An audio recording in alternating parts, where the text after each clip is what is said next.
माणा प्रताप संस्थान की online classes में एक बार आपका पुनः स्वागत है। दरअसल कल मेरा गला खराब था, इसलिए मैं आ नहीं पाया, क्लास नहीं ले पाया।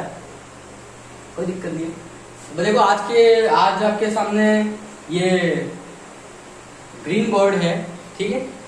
तो क्या हुआ कि वो उस पर थोड़ा सा अच्छा नजर नहीं आ रहा था। बच्चों ने डाउट भी किए कि सर बोर्ड पर ये जो लाइट का जो फोकस है वो ज़्यादा पड़ता है, इसलिए समझ नहीं आता, दिखता नहीं है बरोबर।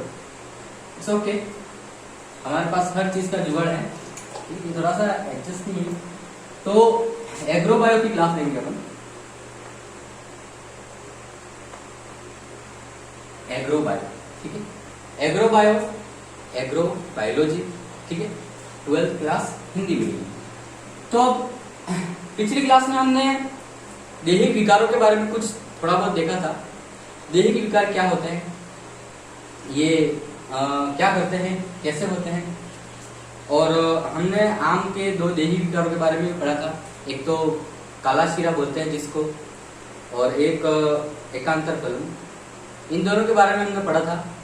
अच्छा, एकांतर फलन के बारे में आपको मैं एक और चीज बता देता हूँ कि एकांतर फलन जो होता है उसका एक और उपचार भी है।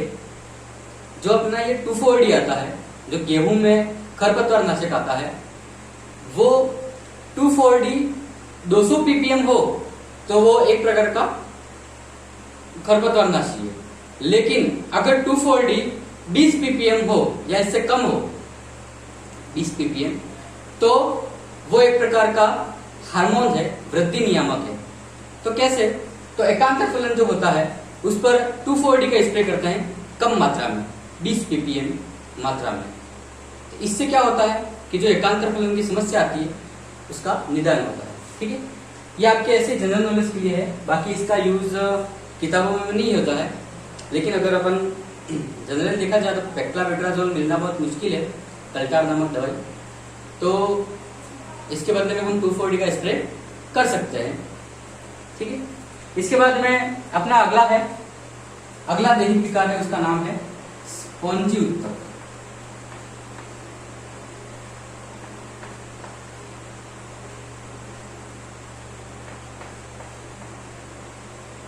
स्पॉन्जी उत्तक, ठीक है। स्पॉन्जी उत्तक, अब ये स्पॉन्जी उत्तक होता क्या है? तो स्पॉन्जी उत्तक का मतलब ये है कि जो आम का फल होता है उस पर क्या होते हैं, चित्ते पड़ जाते हैं। आम का जो फल होता है उस पर, मतलब सूखा हुआ लकड़ी होती है ना, ऐसे चित्ते पड़ जाते हैं उस पर। जैसे कि ये आम है अपना, आम तो मेरे ख्याल से सबने बनाया ही होगा, देखो परफेक्ट आम बना है। अब इस पर क्या होता है, ऐसे ऐसे चित्ते पड़ जाते हैं, ठीक है। और कहीं कहीं से ये आम होता है वो गलने लगता है, जैसे कि यहाँ साइड से गल गया, यहाँ से गल गया, यहाँ से गल गया, ऐसे क्या होता है, गलने लगता है। तो इसको कहते हैं स्पॉन्जी उत्तक विकार, ठीक है। तो इसके लक्षण क्या होंगे? लक्षण वही, फल पर धब्बे पड़ते हैं, ठीक है। फल पर क्या होते हैं, धब्बे पड़ जाते हैं, तो वो है स्पॉन्जी उत्तक विकार, ठीक है। तो अब इसका निदान क्या होगा, ये देखो कि इसका निदान कैसे करेंगे। तो एक्चुअली ये पड़ते क्यों है ये देखेंगे पहले। तो निदान करने से पहले क्या देखेंगे कि ये पड़ते क्यों है धब्बे, वो देखेंगे। देखो क्या होता है कि अपनी ये जो मिट्टी है उसमें जो जड़ें जाती है, तो अगर जड़ों के आगे रुकावट आ जाती है, अगर पत्थर आ जाता है या फिर कुछ ऐसा कुछ भी अंदर से दिक्कत आ गई कि जड़ें रुक गई, उनका विकास नहीं हुआ, तब जाके स्पॉन्जी उत्तक ज्यादा हावी होता है, ठीक है। तो वैसे होता तो सब में, लेकिन तो इसमें क्या करेंगे, जड़ों की अच्छी वृद्धि के लिए अपन क्या करेंगे, सबसे पहले तो जो पत्थर वगैरह है उसको निकालेंगे।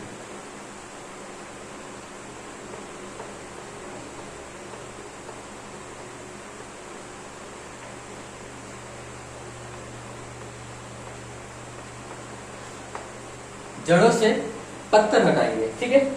इसके बाद में क्या है, इसका दूसरा कारण ये हो सकता है स्पंज युक्त होने का कि जो आम का पेड़ है उसके साइड साइड में बहुत सारे खरपतवार उग जाते हैं तो भी ये होता है, तो खरपतवार हटाएंगे।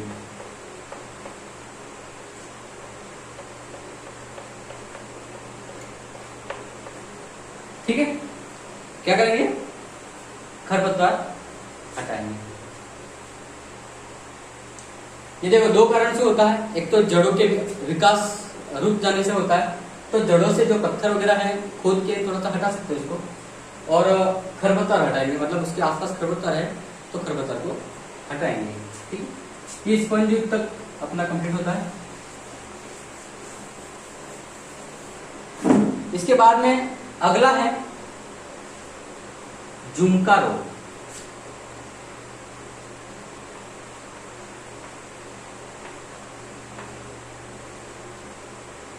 झुमका गाना तो आपने सुना ही होगा, ठीक है। हाँ, तो ये है झुमका, वही झुमका रोग है। ठीक है, तो झुमका रोग, इसको झुमका नाम क्यों दिया हुआ स्पष्ट है कि देखो जो आम के पुष्प आते हैं, ठीक है, अब देखना ये आम के पुष्प है,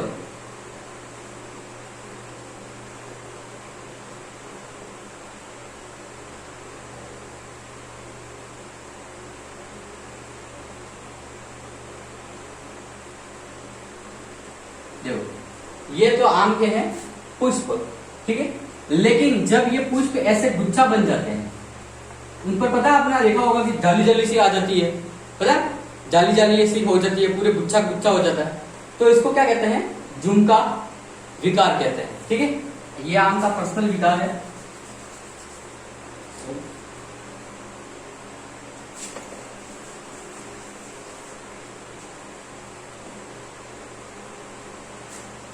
ठीक है, अब ये क्या होता है कि कैसे होता है, ये कारण क्या है इसका?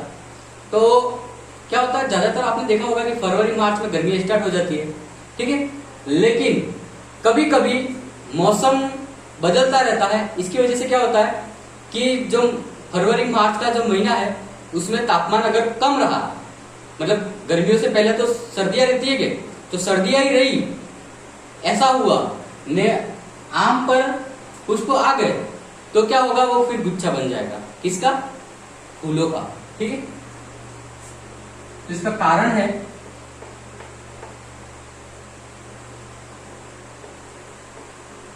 फरवरी मार्च में कम तापमान।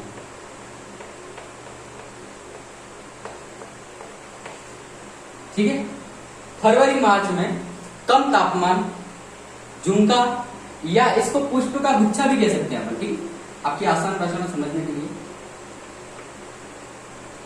पुष्प का गुच्छा, ये इसके लक्षण है, पुष्प का गुच्छा बनना इसके लक्षण है, और फरवरी मार्च में कम तापमान के कारण होता है। ठीक है, अब इसको अपन रोक तो सकते नहीं है भाई, तापमान कैसे बदलेंगे अपन, है ना? तापमान नहीं बदलना है हमको क्या करना है कि ऐसी किस्म लगानी है जो जिसको फर्क नहीं पड़ता है फरवरी मार्च में कितना भी तापमान हो। समझ में आ रहा है कि फरवरी मार्च में भले 20 डिग्री तापमान हो, 30 डिग्री तापमान हो, 50 डिग्री तापमान हो, कोई फर्क नहीं पड़ता। ऐसी वैरायटी को चुनेंगे तो वो है रत्ना। कौन सी? रत्ना वैरायटी। ठीक है, और एक ही वैरायटी थोड़ी होगी, और भी होंगी। तो जिसके नाम से पहले अर्का लगता है, अर्का,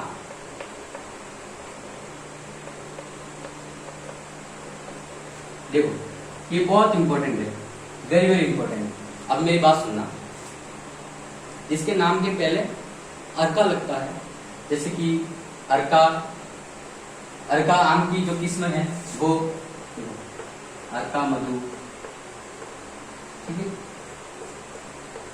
अर्का साहिब, और बहुत सारी किस्में, लेकिन जिसके पहले नाम के पहले क्या लगना चाहिए? अर्का लगना चाहिए। ऐसी जो किस्में हैं आम की, उनको लगाया जाता है। तो अब ऐसा क्यों कि अर्का वाली किस्म को हम उगा सकते हैं, बाकी सब किस्म को नहीं उगा सकते, ऐसा क्यों? तो ये देखो कि जो अर्का वाली जो किस्में हैं वो निकल गई है अपने यहाँ पे संस्थानों से, मतलब राजस्थान के जितने भी संस्थान वगैरह है उनसे, क्योंकि आपको पता है कि फरवरी मार्च में राजस्थान में ही ऐसा होता है कि गर्मियां लेट आती है।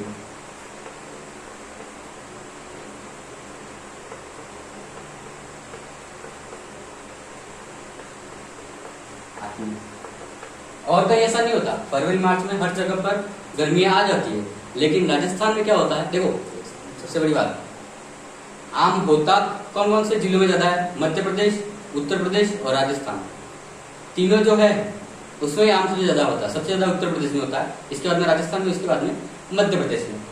तो राजस्थान और यूपी के अंदर थोड़ा बहुत ही डिफरेंस है, बाकी राजस्थान में ज्यादा होता है आम की वेरायटी जो होती है वो। तो क्या होता है कि गर्मियां देर से आती है, इसलिए ये पुष्प का गुच्छा बन जाता है, लेकिन राजस्थान में कुछ ऐसी किस्में निकाली गई, अर्का वाली किस्में, अर्का मधु, अर्का साहिब, जो गर्मियों के प्रति संवेदनशील नहीं है, असंवेदनशील है।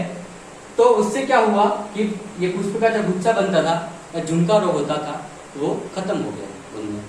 हाँ, आप थोड़ी बहुत जो किस्में हैं दशहरी वगैरह, अपने राजस्थान में दशहरी बहुत ज्यादा उगाई जाती है, ठीक है, तो दशहरी वगैरह में होता है, लेकिन तापमान अगर सही टाइम पर नहीं हुआ तो।